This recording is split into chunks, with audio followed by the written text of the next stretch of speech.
first. It didn't say seek for a job first. It didn't say seek for an education first. It didn't say seek for, well, y'all know today everybody likes telephones.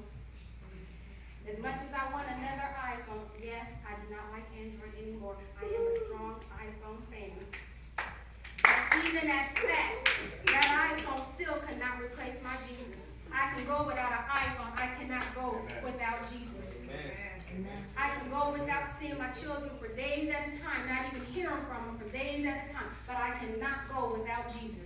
I can go without seeing my grandchildren, but I cannot go without Jesus. I can go without talking or seeing my parents, but I cannot go without Jesus. I can go without talking to my best friend for a few days, but I cannot go without Jesus. Because once I decide to make that choice that Jesus is no longer the front, that Jesus is no longer at top, within that choice has consequences. And consequences, I start to get weak.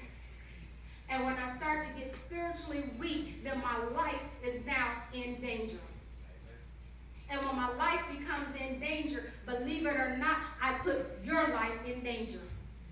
When you have a fireman that comes to your house because your house is on fire and you have your dog up inside the house, the cat was smart. It jumped through the window and got away.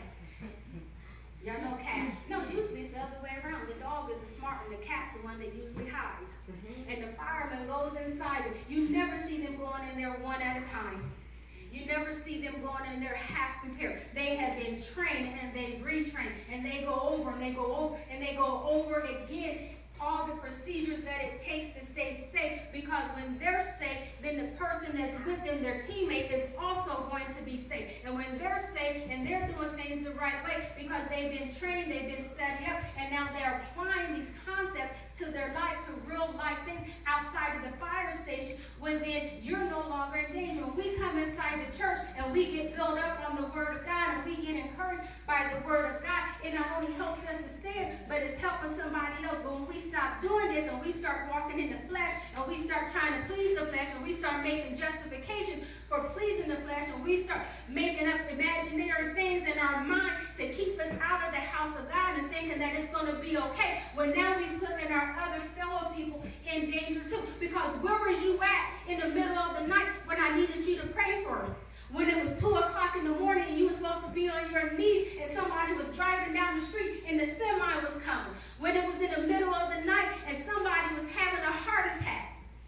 But because you compromised, the choice is you was not on your post. And because you was not on your post, look what happened. And we don't want to stand before the Lord and He's equipped us with everything that we need and we are not prepared.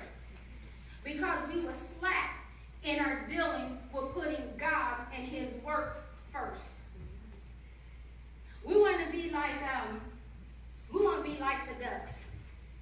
Now I might have this wrong and y'all can correct me, but ducks fly in a bee, or is it a geese?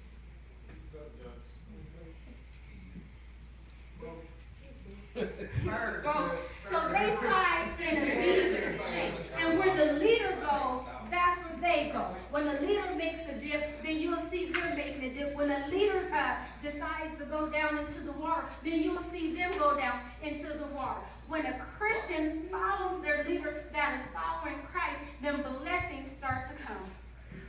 But when you get out of the will of God and you start trying to pastor your own self and you have not been called to be a pastor, or you're letting someone else pastor you that is not a pastor, and you're taking their advice over your pastor's advice, or Elder Jeffrey is seeking that little boy's back there advice instead of going to get true counseling from his pastor, and he's weighing this out with this out, well then you're putting yourself in danger and you're putting this other person in danger, because now you're trying to lift them up into a position that they're not supposed to be in, and that is to oversee your soul. And the consequences of that is when you're trying to lead somebody else, especially family members, because they are going to be one of the first ones that's going to see you to the Lord, and they're seeing all of this, well then it sows confusion. And with confusion comes fear, and it comes and it brings on doubt. And the one thing that we don't want to have in our life is confusion, and we don't want to have doubt, and we don't want to have fear, and we don't want to be double-minded, because a double-minded person is what? In some of his ways. And your ways, and if you're confused in your ways, and if you're not standing flat foot, well then how do you expect to lead somebody else?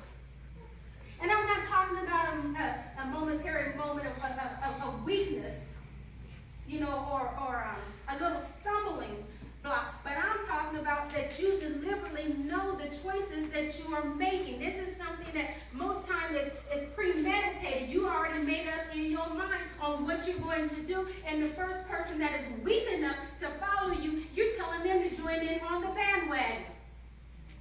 And what you don't know is just like on that movie Encounter, when the sheriff came back and said, come on. And the owner of the restaurant said, no. And he said, the road is clear. No more rain, and I can escort you out. And he said, no, stay here. And he said, I'm going. And he's just a speed